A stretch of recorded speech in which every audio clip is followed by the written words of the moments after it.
Gusto niyo ba mag-extend? Ha? Mga bata pa, mga bata. Gusto niyo ba mag-extend? Yes! Bakit parang ayaw niyo? Yes! Pero tapos tayo maaga. Tanungin natin si Sister. Si Stormy. So, recap muna tayo. Ano yung mga topics na pinag-usapan natin this camp? So first, yung pinag-usapan natin with Pastor Manu, diagnosis, how the world is. Yung kay Pastor Nico, antidote, si Jesus, knowing and receiving Him.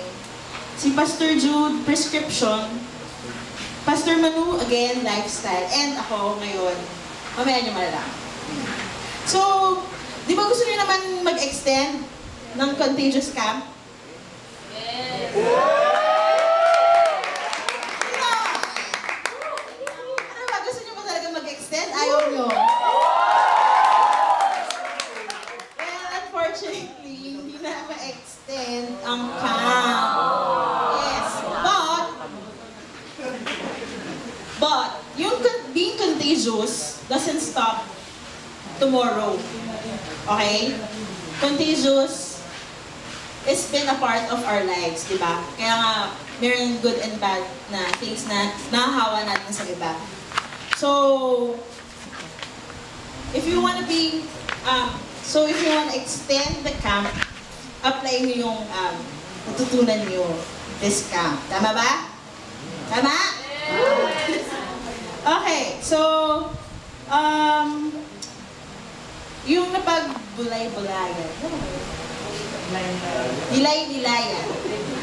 Yung na-ponder, yata lang. What struck me the most sa part is yung about sa topic na antidote. Yung God sent Jesus to this world. Kasi marami ng sakit, di ba? Alam naman natin sa sarili natin yun eh, na may sakit din tayo. So yun, God sent Jesus in this world because what? We are sick. Because we are sick.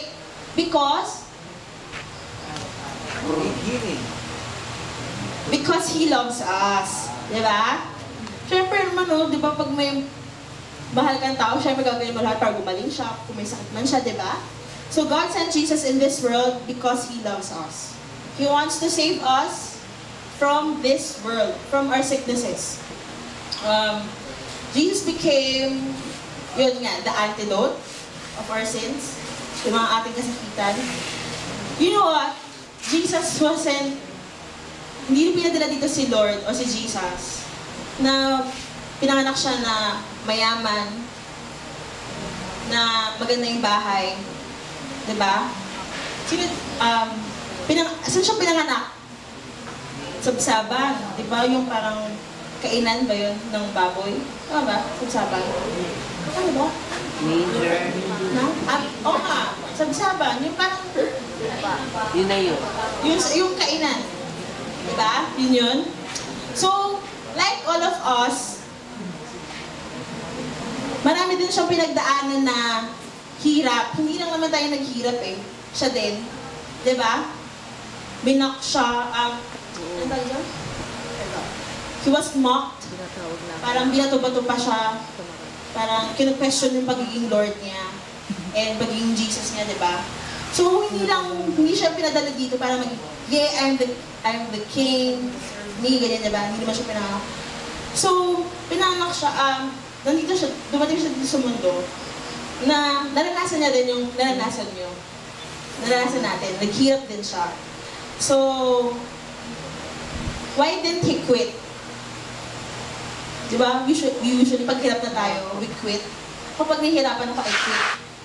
Ay, wala na. Ang dami kong reasons. Yeah, I quit. Pero why didn't Jesus quit on us nung pinadala siya dito? It is because He loves us. His passion for us is so strong because He loves you. Tama? So, after physically left, syempre, namatay siya, pinako siya sa pusamatay. Hindi naman siya naagnas or something. Di ba? Hindi na siya sa langit. So before he physically left this world, he made a command. So, kuya, yung Bible mo para malaki yung print. Open your Bibles to Matthew. Yes, Matthew. I marked it. Matthew 28. Verses 18 to 20. 20. Okay. Who's there na? Woo! Hold nyo yun. Sino nandun na? Sino nang nasa Matthew 28 na? Kaya mo yung para pera na. Matthew. So, Matthew, Mark, Luke, John. Matthew 28, verse... Matthew 28, verses... Sabi nila ito. 18 to 20. So, basahin ko Then Jesus came to them and said, All authority in heaven and on earth has been given to me. Therefore, go and make disciples of all nations, baptizing them in the name of the Father and of the Son and of the Holy Spirit, and teaching them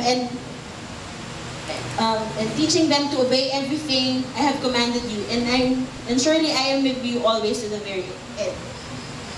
Ate, kain na. Anong connect ng make disciples kung Juice? Hinahanap ko din, actually. And ang naaral ko is that, di ba yung contagious, in-explain naman yun nung una, di ba? Yung nahahawa. It's something in you. Di ba? Something in you na papasa mo sa iba.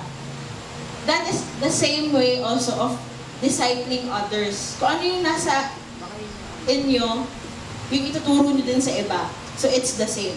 Contagious, making disciples, kung ayaw nyo lang. Make disciples, contagious. So, first, ano yung first command? Go.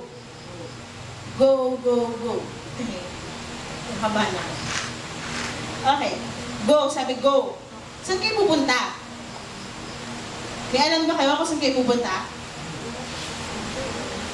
Nantok na ba kayo? Hindi pa? Okay. Saan kayo pupunta? Sabi doon, go. Wala. Okay. Go. Siyempre, pupunta ka sa pinakamalapit sa'yo. Family. Tama? Family? Tama. Friends. Tama? And schoolmates. Siyempre, gusto niyo ba agad na pumunta kayo ng Israel, Jerusalem? Ha? Sino gusto dito agad dun pumunta? Wala. Sa mga Middle East, gusto niyo ba doon? Siyempre, mag-start kayo sa pinakang, ano tawag ito? Pinakang inner circle nyo. Family, friends, schoolmates. Diba? Tama? Ayan. Go. So, okay na yung go. Make disciples. Dito tayo. Dito tayo First, make disciples. Alam niyo, from the start, sinabi na sa atin na we live in this sick world, diba? Tama? Tama? Tama? Tama? Pinapagaan niyo sarili ko eh. Okay. Ngayon, alam niyo na, gusto niyo ba na kayo lang yung nakakalam ng antidote? No. Kunyari, alam niyo ba yung mga cancer survivor patients? Diba? Hindi naman sila after lang na gumaling, nagkalimutan na. Siyempre hindi. Diba, cancer patients, cancer survivors, they usually help other cancer patients, encourage, give tips, diba? It doesn't stop na pag gumaling ka na, Oh, galing na ako. Bahala ka na sa buhay mo. Eh, ganun din eh. Nandito ka din. So, mahawa at mahawa ka pa din. Tama? So, why not, ikaw na ang manghawa. Tama? Ikaw na yung magbigay ng antidote sa kanila. So, paano tayo maging contagious, di ba? Una, sabi ko, we must contain it. Anong contain it? Naggamot. So, si Jesus yon, di ba? Tama? So,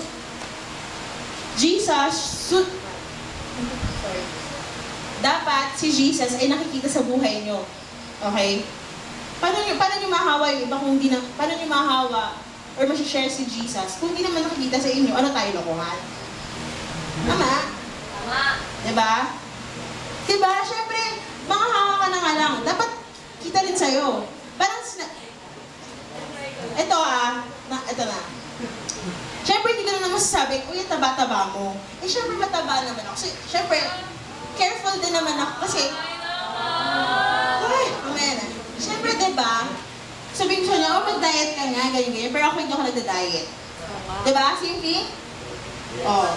And yung lang sabi mag-diet. Hindi ko kaya. Oh, diba? Gets nyo ba yung point ko? Pero sabi mo, you must serve Jesus. Pero ako, hindi ako nag-serve. Oh. Paano yun? E di, niloloko ko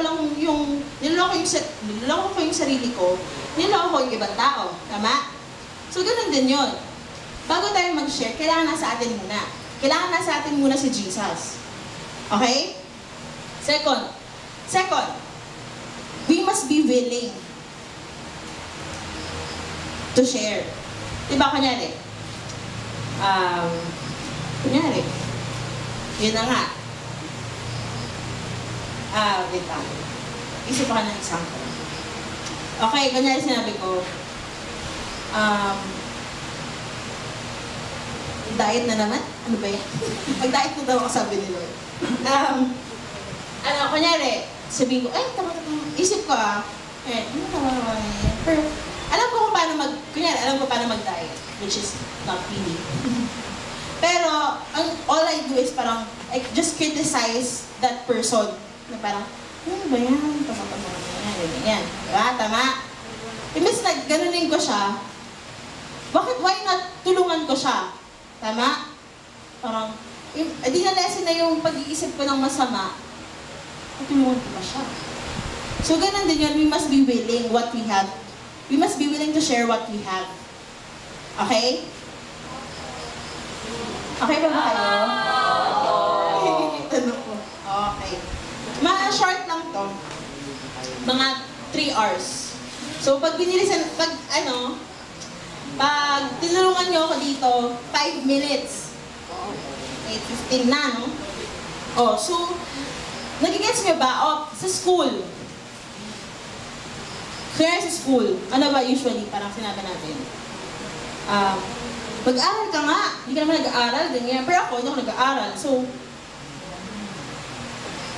anong pinapakita ko? Yung word ko, wala na. Diba? Kaya pag sinabi natin, kaya may exam. Tapos, syempre hindi ka nag-aaral. Eh di nag-cheating na, diba? Diba? Sabihin mo, uy, masama yan, ganyan nga, huwag kayo mag-cheating, ganyan.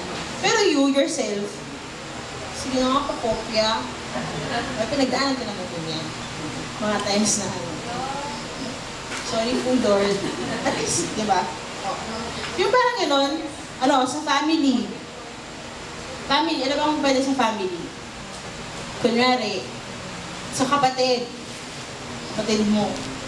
Sabihin mo, maglinis ka nga. Hindi ka naglilinis eh. Hindi mo ang kalat-kalat ng bahay. O, marami nag-react. Yes! Di ba? Pero ikaw mismo, hindi ka naglilinis. Di ba? So, nasaan yung pagiging contagious nyo doon? Wala. Yung mga ganun bagay, yun yung mga ganun example.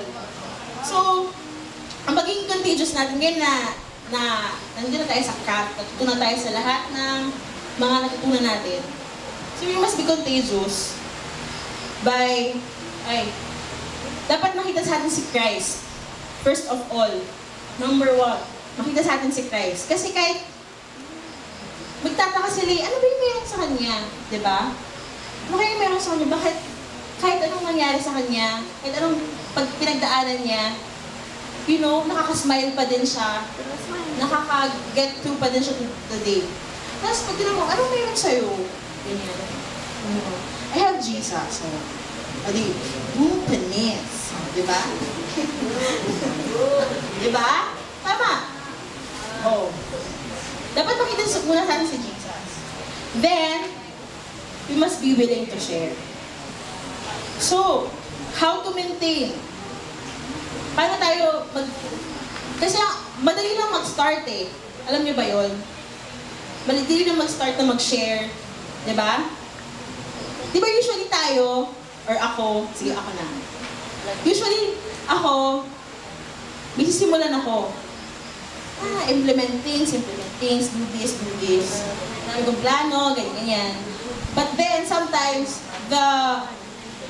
yung i-maintain, yung ganon na sinimulan ko, hirap. Like, yun nga, pag-diet. Of course, it's always diet. Diba? Sige, yes, mag-diet ako, ganyan. Pero ang hirap i-maintain. Kasi syempre,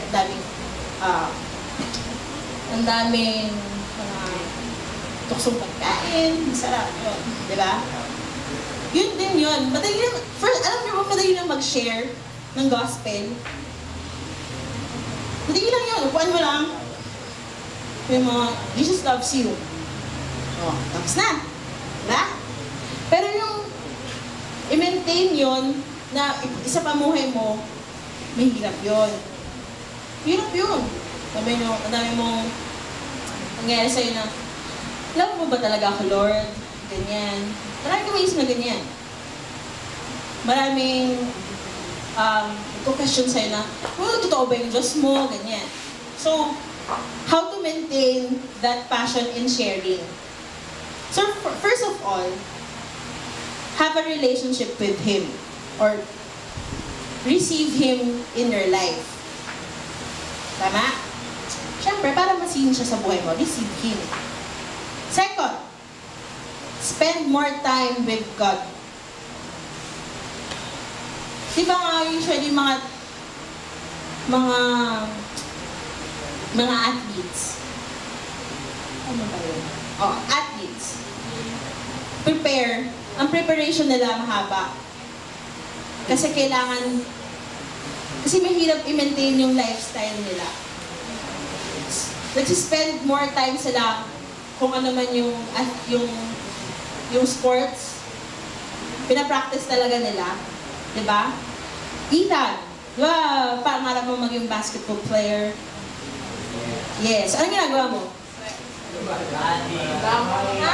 Anong ginagawa mo, Ethan? Anong ginagawa mo, Ethan? Diba, naalala ko dating sa'yo, gusto mo maging NBA. Diba? Oh, diba? NBA. Basketball player. Oh, anong ginagawa mo? Naiiwan sa kusina. Okay. So, ganito na lang. Ano yung dapat mong gawin? Ano? Pag-diet. Dapat mag-practice ka, di ba? Oh, spend time mag-practice, maglaan ka ng time, mag-practice. Di ba? Show.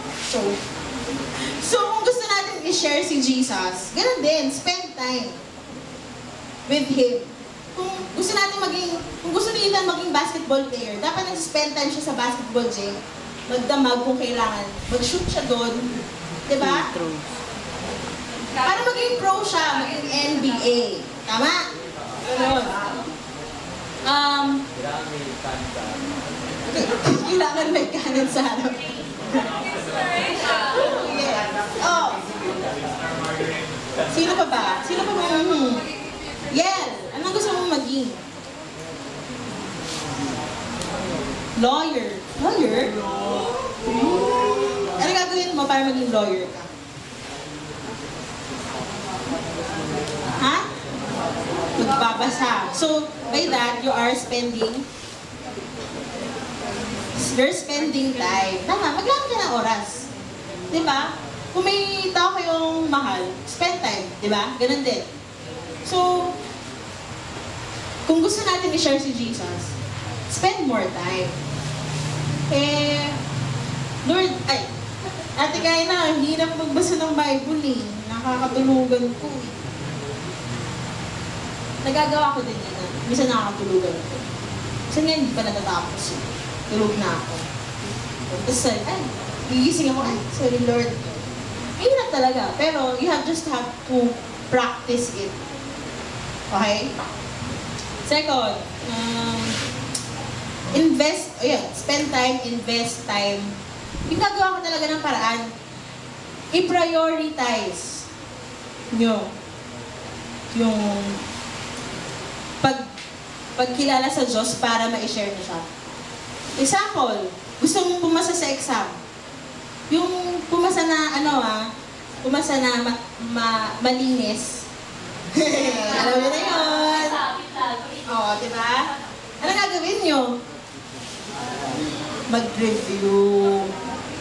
Diba? So, alam mo ba, nung college ako, nakakatawa lang. Nung college po, kasi po, ang course ko po, BS Math. So, hindi ako masyadong memorize. Nagpa-practice po ako. Hirap na hirap ako kasi usually, ang isang problem bago ko mag-gets or bago ko may apply, 1 hour. So, parang, 1 hour. Tapos, ang dami ko pang arali. Again, nag-i-invest talaga ako ng time. Sometimes, ang youth noon, 1 to 3. Minsan, 1:30, umalis na ako. Tapos, kailangan ko mag-aaral. Nag-invest talaga ako ng time. Ganun din. You wanna share Jesus as the cure in this world. Invest time. Huwag niyo parang, sige, mamaya ka na, Lord, marami akong gagawin. Hindi ganun. Invest niyo yung time niyo. Second, obey His word and commandments. Oh, bigat, diba? Hirap. Kita ba lang, obey His word. Diba? Hirap. It is because, okay, you're sharing Jesus na parang, He is your Lord. He is the one who healed you, ganyan. Pero, anong ginagawa mo?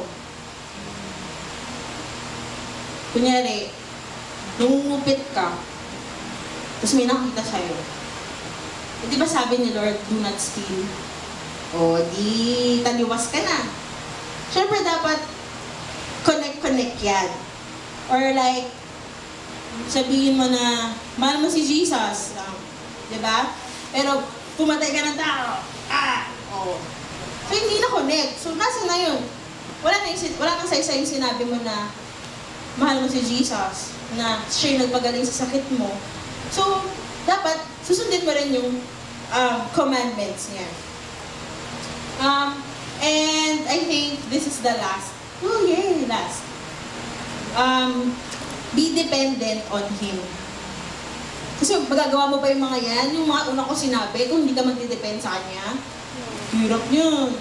Wala yun. Hindi kayo tatagal. Galing na ako dyan, mag-aaral ng word, yes. Word, mag-spend time ako. 9 o'clock, kailangan magbabasa ako. So, syempre, una simula, gagawin ko. Pero, mapapagod din ako. Kasi, nag-rely ako sa own strength ko. Wala din. Diba? So, be dependent para magawa nyo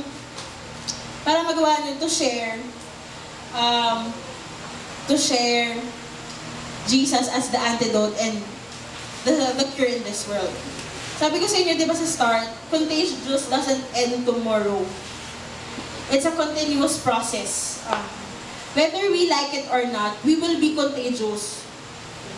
So it's up to you kung ano yung ihahawa nyo.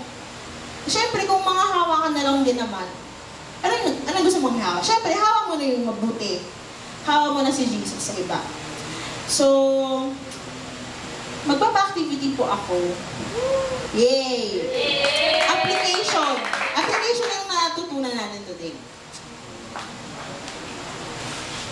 Can you get a paper? I have already. Paper! Di ba may notebook pala tayo? Yun, doon sa paper. Ay, doon sa notebook na yun. So, Okay, so yung mga papel mo, Ayaw ko naman hindi sa natin dito. wala kayong notebook? Kinong mo lang nilang notebook. Bakit? Tinila ang notebook. Okay. Okay lang. Basta, i-rewrite nyo ha, doon sa notebook nyo para, syempre, mababalikan natin. This will be your assignment. This is Joke lang. So, first, syempre, share, diba? Share. Syempre, simulan na natin mag-share. First, number 1. Sulat, write down lang ah. Think of one person from or in your family. So, isa sa family nyo, isa sa friends nyo, isa sa workmate or schoolmate nyo na gusto nyo hawaan. Gusto nyo ihawa si Jesus. Pangalan. Hindi ko naman tatanungin kung sino yan. So, para pag umalis kayo ng camp na to, tapos pinuksan nyo yung notebook nyo, tapos na-flip nyo dyan, ay mo nga pala, sinabi ko kay Lord na hahawaan ko si ganito, si ganyan. Gusto mo mahawaan. Yun yung first. May nag-isip mo. So, Second. Kundi lang yan ah. Second. na parang hindi. Ano? Boyfriend ka na parang hindi.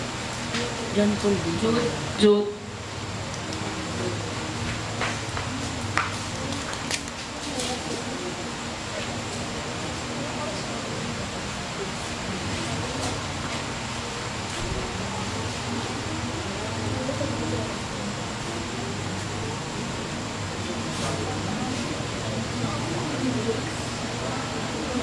So, ito na yung naging serious relationship ko. Sumabot kami ng 2 years and 6 months. Doon. Then, until now, wala kami wala kami communication, wala kami solution, wala kami break. Ang weird. Anong babalikan mo? Sabihin mo sa'yo. Pwede ka na balikan. So, yung second announcement, second yung gagawin, pero mamaya na, isulat nyo na lang. Start applying or start sharing by giving an encouragement to your groupmates. So, mamaya, after ng dito, kasi after ko na in just less than a minute, may gagawin pa tayo. So, after nung matapos to, lahat-lahat, magsa-small group po kayo. Then, siguro bigyan nyo ng, kung hindi nyo masabi, just write in a piece of paper, an encouragement sa bawat groupmates ko. Okay? Okay na? Nasulat nyo na yung number 1. Meron na kayo?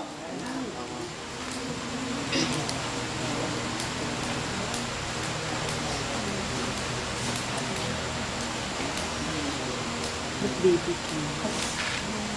Tapos na kayo magsulat? Opo, hindi pa po. Sorry ako sa kids eh. Itong cake. Kids, tapos na kayo? Iba po, teacher! Tama! Okay na? So let's pray.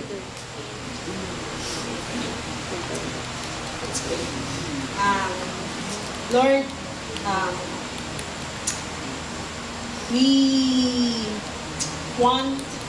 we pray that we have the courage to share you in others, in our families' lives, in our friends, in our schoolmate or workmates' lives, Father God. Lord, it will not be easy kasi we're just people, imperfect, we have imperfections, we have issues in life na parang it's impossible to share you. But Lord, give us the strength. Lord, be with us as we share your word to our to our loved ones, Father God. Move mightily as we do those things, Father God. And I know that you will work in these kids' lives, in these youth's lives, Father God. I anoint them as they share the word that in your time, Father God, ma-reap namin yung magbubunga yung aming pinaghirapan na pag-share ng gospel, Lord, sa kanila, Father God. Lord, bless this night, Father God. Be with us as we still do our praise and worship, Father God. This we pray in Jesus' name. Amen.